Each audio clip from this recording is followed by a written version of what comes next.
मुनीब, नाम क्या है आपका? मोहम्मद मुनीब। कौन सी क्लास? 1 क्लास। 1 क्लास। जी। आपका क्या नाम है? हुज़ैफ़ा। हुज़ैफ़ा। हुज़ैफ़ा, रोशनी छोड़ो, रोशनी छोड़ो। हुज़ैफ़ा, हुज़ैफ़ा,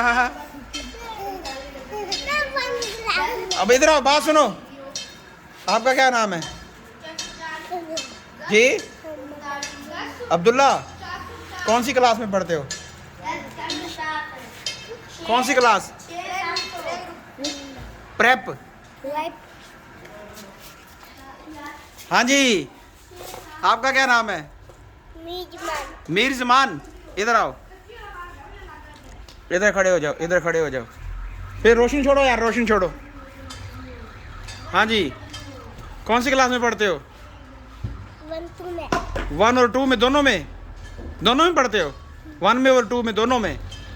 ठीक हो गया। आपके अब्बू का क्या नाम है? इफ्तिखार। भूख लगी हुई है, ये क्यों खा रहे हो?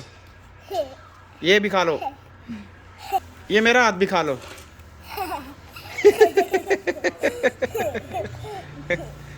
अल्लाह के बंदे, खाना नहीं खाया?